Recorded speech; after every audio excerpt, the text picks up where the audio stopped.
Kita semua kan bagian dari sebuah keluarga ya, dan di dalam keluarga itu sering banget ada orang dari berbagai generasi. Nah, pernah nggak sih Anda ngerasa, kok kayaknya ada jarak gitu? Entah itu soal lelucon yang nggak nyambung, cara pandang soal pekerjaan, atau bahkan cara ngelihat dunia. Pertanyaan ini kayaknya kena banget ya.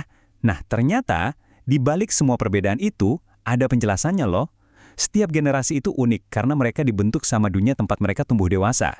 Jadi hari ini, yuk kita kupas tuntas 7 generasi modern ini buat cari tahu kenapa cara pikir dan tindakan mereka bisa beda banget.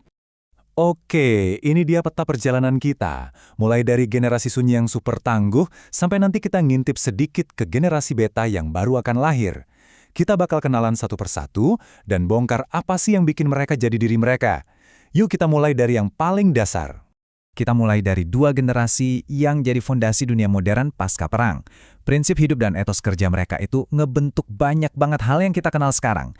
Mereka ini bisa dibilang pilar dari banyak keluarga di dunia. Pertama, kita kenalan sama generasi sunyi.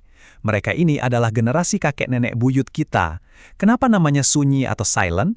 Soalnya mereka tumbuh di zaman yang keras dan dididik untuk nggak banyak ngomong, nggak banyak mengeluh dan kuat menghadapi apapun. Coba deh bayangin, tumbuh besar di tengah perang dunia dan krisis ekonomi hebat. Situasi itu menanamkan dalam diri mereka nilai-nilai kayak hemat, super disiplin, dan yang paling penting, bertahan hidup. Buat mereka, stabilitas dan keamanan itu bukan kemewahan, tapi harga mati. Nah, ini kuncinya. Rasa hormat mereka ke aturan dan otoritas itu dalam banget. Makanya mereka sering kelihatan tenang, nggak banyak protes. Bukannya mereka nggak punya emosi ya, tapi mereka diajarkan untuk jadi kuat justru dalam diem. Lanjut, ada baby boomers. Nama mereka ini datang dari ledakan jumlah kelahiran alias baby boom setelah Perang Dunia II selesai. Mereka ini tumbuh di era yang penuh optimisme, di mana ekonomi lagi meroket. Kalau ngomongin boomers, satu kata yang paling pas itu kerja keras. Mereka ini bangganya bukan main kalau bisa setia sama satu perusahaan puluhan tahun. Buat mereka, pekerjaan itu bukan cuma soal cari uang, tapi itu adalah identitas mereka. Dan ini dia nih fakta uniknya. Hayo, siapa yang sering lihat pesan kayak gini di grup WhatsApp keluarga? Boomers ini cenderung gampang percaya sama pesan berantai yang kelihatannya penting. Apalagi kalau pakai huruf kapital semua dan banyak tanda seru. Sebarkan dulu, cek faktanya belakangan. Oke, dari para pembangun, sekarang kita ketemu sama generasi jembatan. Mereka ini penghubung penting banget antara dunia analog yang serba manual dan dunia digital yang serba cepat. Inilah dia, generasi X. Gen X ini, ya, kemungkinan besar adalah generasi orang tua kita sekarang. Mereka ada di puncak tanggung jawab. Uniknya, masa kecil mereka itu tanpa internet sama sekali. Tapi pas dewasa, boom, mereka harus beradaptasi sama gempuran teknologi. Lihat aja perbandingannya. Dari yang dulunya kalau nyasar harus nanya orang di pinggir jalan, sekarang tinggal buka Waze. Pergeseran gede inilah yang bikin mereka jadi pribadi yang super mandiri, fleksibel, dan gak gampang panik sama perubahan. Nah, ini dia mantra andalan mereka. Kalau lagi stres atau ketemu masalah, reaksi khas Gen X itu seringnya, ya udahlah ya. Ini bukan berarti mereka pasrah loh. Ini tuh nunjukin sikap realistis mereka. Oke, masalahnya ada, nggak usah dibikin drama. Kita cari jalan keluar dan lanjut lagi. Kalau Gen X itu jembatannya. Nah, sekarang kita ketemu sama 2 generasi pertama yang lahir dan besar sebagai pribumi di dunia digital. Mereka adalah milenial dan Gen Z. Generasi yang benar-benar mengubah cara kita komunikasi, kerja, bahkan berpikir. Oke, kita masuk ke milenial. Generasi yang masih ingat banget sama suara modem dial-up yang, ya, berisik tapi ikonik itu. Sampai akhirnya media sosial pertama muncul. Mereka ini tumbuh dengan janji-janji bahwa masa depan bakal cerah banget. Poin paling krusial buat milenial adalah benturan antara ekspektasi dan realita. Dulu dijanjikan stabilitas, tapi kenyataannya ekonomi nggak semudah itu.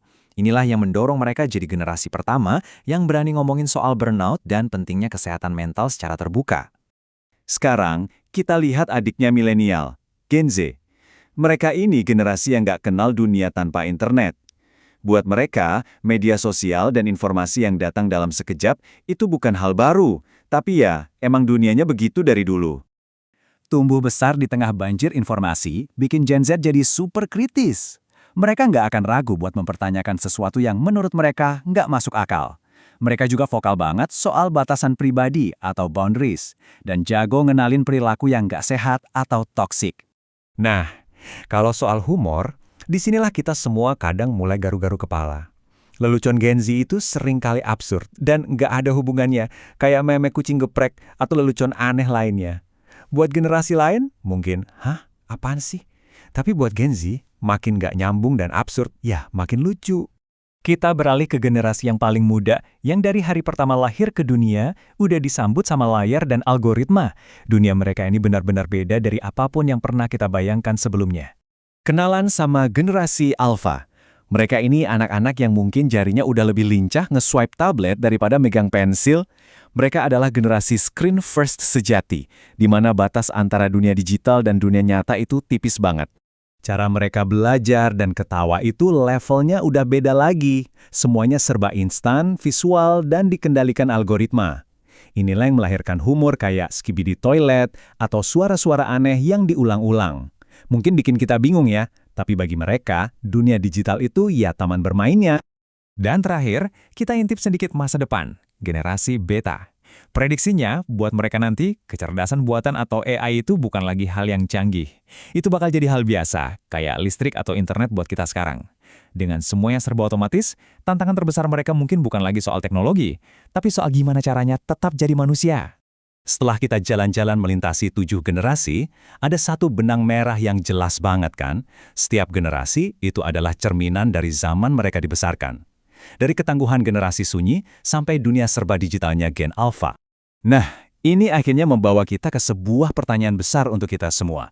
Teknologi terus berubah, nilai-nilai bergeser. Melihat semua ini, pertanyaan penting yang tersisa adalah, warisan seperti apa yang sedang kita ciptakan sekarang? Dan dunia macam apa yang akan kita serahkan kepada mereka yang datang setelah kita?